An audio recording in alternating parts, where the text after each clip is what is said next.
हाँ, नमो नमः। आज हम पुनः इसी सप्तमी और अष्टमी कक्षा में आज हम विप्सा अर्थ में, जिसका अर्थ होता है बार बार, विप्सा का अर्थ होता है बार बार। विप्सा अर्थ में एक उपसर्ग होता है प्रति, उसके बारे में आज हम जानकारी पढ़ते हैं।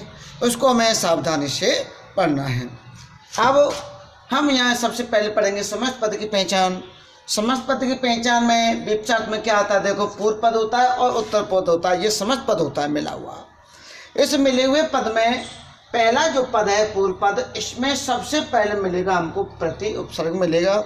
ये प्रति उपसर्ग संयुक्त अक्षर में मिल सकता है, जैसे प्रत्यय का रूप भी हो सकता है, प्रति का भी हो सकता है ये कह संधि युक्त पद भी हो सकता है इसमें। और उत्तर पद में क्या होगा? संज्ञा पद होगा, संज्ञा। और संज्ञा पद वही पुनरावृत्ति काम चल रहा है कि ये छोटे आ का भी हो सकता है, छोटी ई का भी हो सकता है, ए ओ आई ओ का भी हो सकता है, बड़े आ का भी हो सकता है। उसको छोटे हिस्से में करना पड़ता है। लास्ट में छोटे आ के बाद में तो आ माँ होता है, और छोटी और बड़ी, छोटी के स्तर में या केवल जो छोटी ई होते आदेश करते हैं तो वो, और ए ऊ ओ और औ को वो आदेश करते हैं। तो ये तरीका से हम देखेंगे। जैसे मैं आपको उदाहरण दिखा रहा हूँ, जैसे अपना शब्द है प्रतिदिनम, तो ये प्रति पहला पद है और दिन दूसरा पद है। तो प्रति क्या है? एक हमारा उपसर्ग है, प्रति उपसर्ग है। इस प्रति को उपसर्ग को देख करके कह दिया मैंने, ये अब तो हमारा अव्ययभाव समास से पहला उपसर्ग आ रहा है। और प्रति जहाँ आएगा वो विप्सा अर्थ में आएगा। प्रतिवारम आ रहा है, ये प्रतिवारम में प्रति उपसर्ग है, और दूसरा बार शब्द आ रहा है संज्ञा पद। तीसरे में प्रत्येक का, अब ये जो मैं कह रहा था यहाँ प्रति ना देकर के, तो प्रति यहाँ पर गुण यण संधि हो रही है। इस यण संधि को हमको पहचानते हुए करना है कि आधे अक्षर के बाद में यह वाला हो, उसमें कोई मात्रा होती है तो वो यण संधि का रूप होता है। अब प्रत्येकम में यहाँ प्रति उपसर्ग है और एकम ये शब्द है। प्रतिवर्षम प्रति उपसर्ग है, ये वर्षम शब्द है। प्रतिरूपम में प्रति उपसर्ग है, ये रूप शब्द है। इस तरीक़ा से अब ये समस्त पद की पहचान हमने पढ़ी।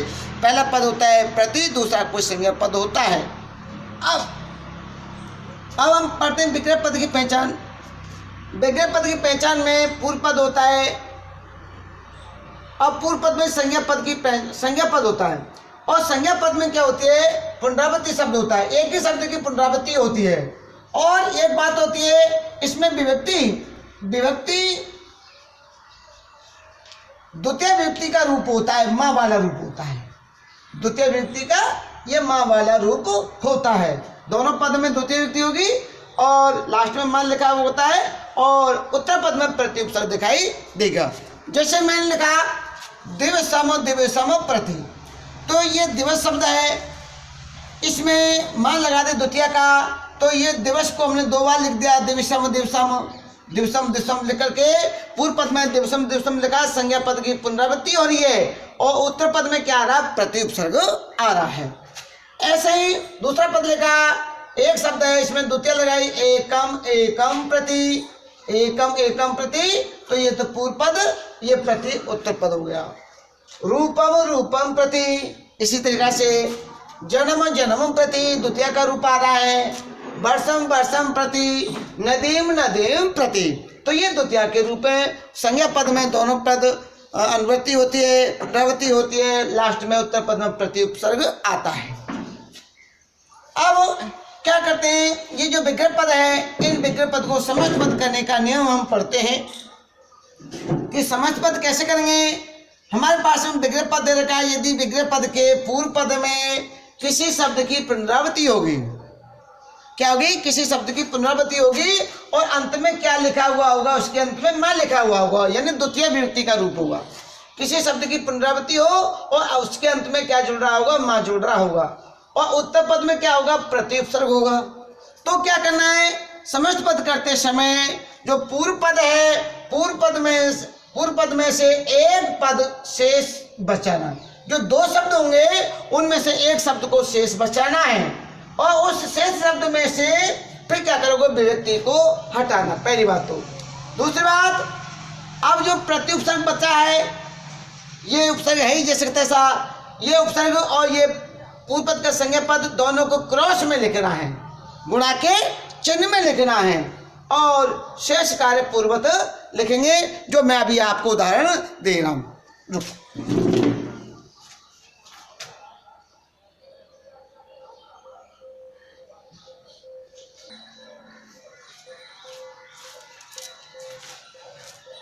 हाँ, अब हम विपक्षार्थ में जो तीसरा नियम पढ़ रहे थे, विग्रह पद को समस्त पद करने का नियम है। ये विग्रह पद दे रखा है, जैसे दलम दलम प्रति, ये विग्रह पद है। और विपक्षार्थ में क्या होता है, विग्रह पद का पहला जो पद होता है उसकी पुनरावृत्ति होती है। ये पहला पद है दलम दलम, और ये उत्तर पद है आपका प्रति।